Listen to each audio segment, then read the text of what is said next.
अल्लाह के रसूल अलैहिस्सलाम ने रात की जो इबादतें होती हैं किस तरह से होनी चाहिए, आदमी कितना नशीत हो और किस कदर दिल की हुजूरी के साथ वो अमल करे, इस सिलसिले में आप अलैहिस्सलाम ने तरगीब दिलाते हुए एक नमूना हमारे सामने पेश किया। एक हदीस है जो बहुत ही मारूफ हदीस है, सही मुत्तफ़क़ुन अलैह हदीस है, सही बुखारी में किताब अहादीस अल-अंबिया और सही मुस्लिम में किताब उस-सियाम में हदीस मौजूद है।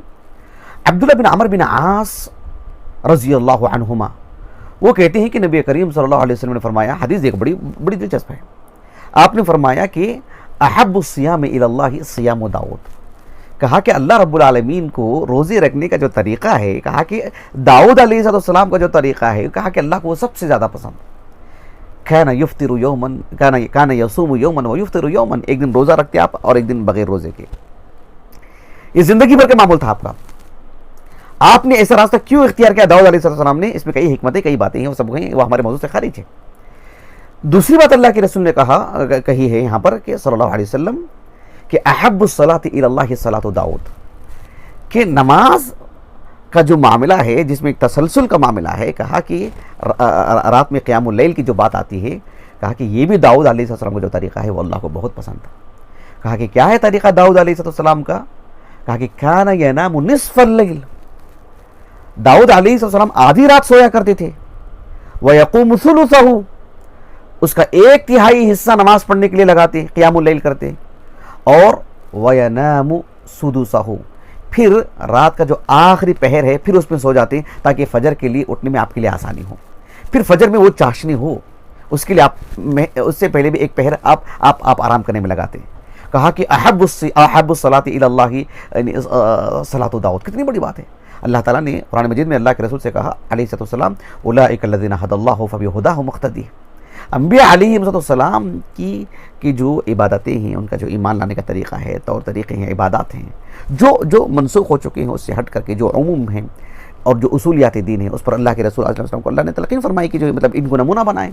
देखो अल्लाह के रसूल ने वो हदीस सुनाई है हमको, सुभान अल्लाह, कि जो ये तरीक़ा पसंद है अल्लाह रब्बुल आलमीन और सबसे ज़्यादा पसंद है।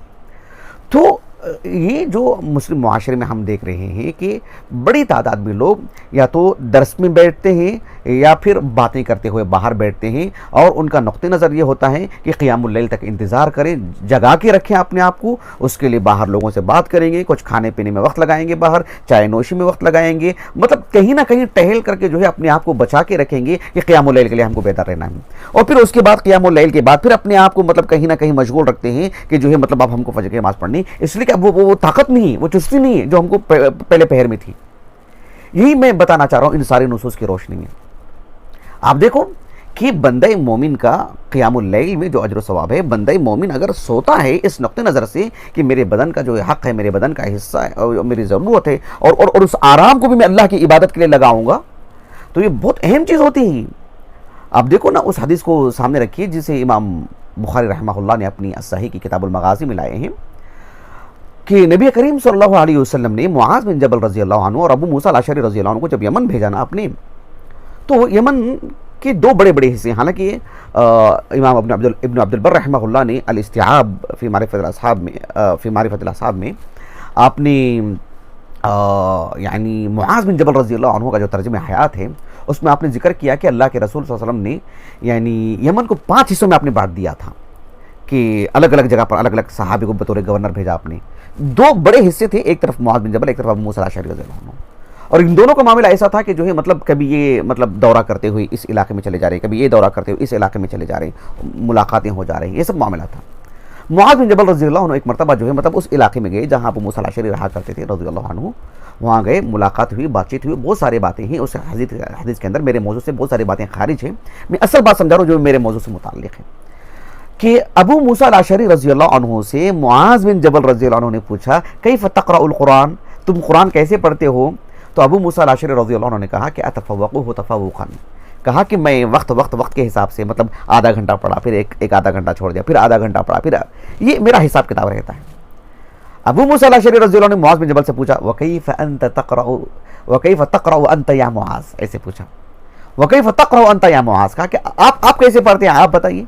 मुआज़ बिन जबल रज़ियल्लाहु अन्हु ने अपना तरीक़ाकार जो बताया है वाक़अतन काबिल गौर है। फ़िलहाल हमारी अपनी जो ज़िंदगी है इसमें एक तरह से तवाज़ुन पैदा करने के लिए मुआज़ बिन जबल रज़ियल्लाहु अन्हु कहते हैं कि अना मुअव्वल लैल, मेरा तरीक़ाकार ये है कि मैं रात के पहले हिस्से में तो आराम कर लेता हूँ, सो जाता हूँ मैं। व अक़ुम हत्ता क़ज़यतु जुज़ई मिनन नौम, यानी रात का जो एक हिस्सा मैं सोने में लगाया हूँ उससे फारिग होने के बाद मैं फिर बेदार होता हूँ, फिर मैं जो है मतलब क़ियामुल लैल करता हूँ, कुरान मजीद पढ़ता हूँ। आपने कहा कि फ़अक़रअु मा कतबल्लाहु ली, अल्लाह रब्बुल आलमीन ने मेरे लिए जो मुक़द्दर लिख रखे हैं मैं उतना हिस्सा कुरान का पढ़ता हूँ। ये मेरा जो मामला है, मैं आराम भी करता हूँ, मैं बेदार होकर के कुछ पढ़ भी लेता हूँ। कहा कि मैं ऐसा क्यों करता हूँ? मुआज़ बिन जबल रज़ियल्लाहु अन्हु ने जो है मतलब अपना नुक़्ता नज़र बताया। कहा कि जो है अहतसिबु नौमती कमा अहतसिबु क़ौमती, जिस तरह से क़ियामुल लैल करते हुए मैं एहतिसाबन क़ियामुल लैल करता हूँ, अल्लाह से अजर की उम्मीद, अल्लाह से अजर लेने के लिए मैं क़ियामुल लैल करता हूँ। मैं सोता भी हूँ तो एहतिसाबन सोता हूँ कि अजर की उम्मीद से सोता हूँ कि मैं थक चुका हूँ, मैं आराम कर रहा हूँ, आराम इसलिए कर रहा हूँ ताकि बेदार होकर के मस्जिद में कुछ काम करूँ। ये बहुत अहम चीज़ आप देखो ना, रात में जो सोने का जो अंदाज़ है जो शरई नुक़्ता नज़र से, या दिन में मतलब जो यानी कैलूला जो शरई नुक़्ता नज़र से जो चीज़ साबित शुदा अम्र है, इसीलिए कि एक बंदा जो है मतलब उसके अंदर एक चाशनी रहे, उसके दुनियावी कामकाज में भी और इबादतों में भी, उसमें किसी तरह का मतलब कहीं कमज़ोरी ना है, अपने आप को वो अपने आप को मतलब बोझ ना समझ ले किसी इबादत को अंजाम देते हुए। तो अल्लाह सुब्हानहू व तआला ने जो है मतलब ये निज़ाम रखे हैं। तो इसके लिए हमारे लिए ज़रूरी है कि जो अहादीस हमने सुनाए हैं, इन अहादीस को सुनाने का यही मकसूद है कि एक मुसलमान को चाहिए कि इसका मुकम्मल लिहाज करे कि अपने आप को मतलब अपनी उसकी जो ताकत है वो जमा करके रखे।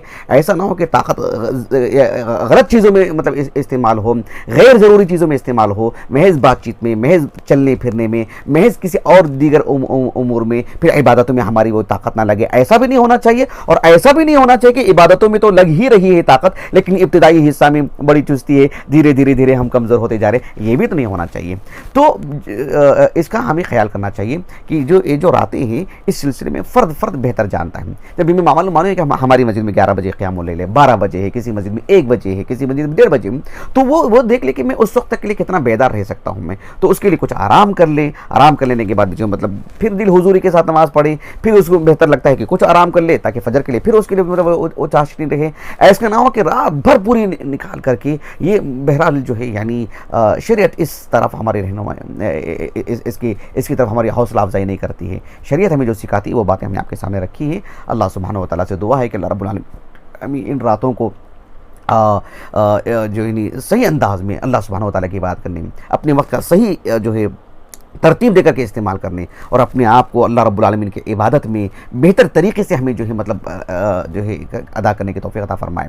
हम लोगों से मेल जोल करते ही नींद की हालत में हो, चेहरा हमारा कुछ और हो और सुस्ती हो, हम किसी से मिलने के लिए हम तैयार नहीं होते इन मखलूक का सामना करने हुए। रब्बुल आलमीन के जब सामना करते हैं तो फिर जो है ज़ाहिर बात है वो हमारे बदन में मतलब जो हमारे लिबास में और हमारे रख रखाव में मतलब वो बात आनी चाहिए कि हम रब की हुज़ूर खड़े हुए हैं। मैं समझता हूँ बात बहुत वाज़ेह होगी इंशाअल्लाह ताला।